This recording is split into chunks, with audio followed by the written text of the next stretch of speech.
ગાંધીનગરમાં મુખ્યમંત્રી ભૂપેન્દ્ર પટેલની અધ્યક્ષતામાં કેબિનેટ બેઠક બજેટ સત્રને લઈને થશે સમીક્ષા તથા રજૂ થનાર વિધેયકની સહિતની બાબતો પર ચર્ચા તો મહાશિવરાત્રિના મેળાની તૈયારીઓની પણ કરાશે સમીક્ષા।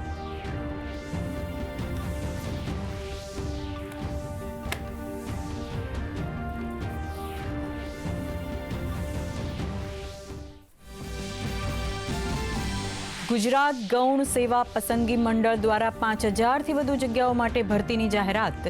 ગ્રુપ એની 2365 અને ગ્રુપ બીની 3505 જગ્યાઓ પર ભરતી। ઉમેદવારો 5 થી 20 ફેબ્રુઆરી દરમિયાન ભરી શકશે ઓનલાઈન ફોર્મ।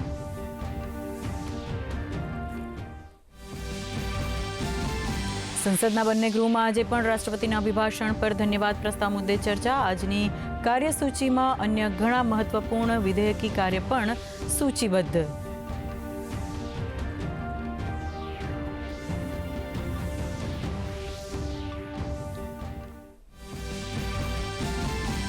સુપ્રીમ કોર્ટમાં પશ્ચિમ બંગાળના મુખ્યમંત્રી મમતા બેનર્જીની એસઆઈઆર પ્રક્રિયા પર વિરોધ કરતી અરજી પર સુનાવણી દરમિયાન સુપ્રીમ કોર્ટમાં મમતા બેનર્જી ઉપસ્થિત રહેવાની સંભાવના।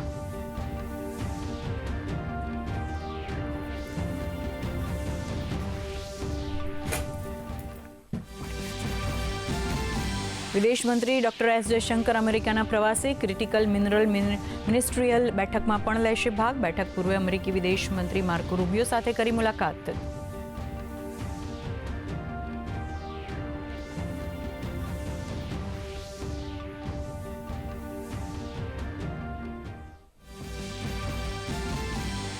શાંતિ મંત્રણા માટે ફરી એકવાર સામસામે આવશે રશિયા યુક્રેન। બેઠક પહેલા રશિયાએ યુક્રેન પર કર્યો હુમલો। વ્હાઇટ હાઉસે આપ્યું નિવેદન, કહ્યું હુમલાથી કોઈને પણ નથી થયું આશ્ચર્ય।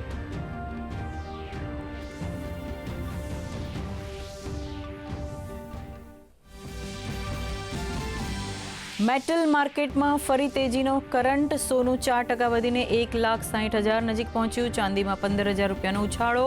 મંગળવારે શેરબજારમાં રેકોર્ડ રેલી બાદ આજે શાંત કારોબાર। નિફ્ટી 25,750 નજીક, સેન્સેક્સમાં 50 અંકોની નરમાઈ। રૂપિયો 20 પૈસા ઘટ્યો।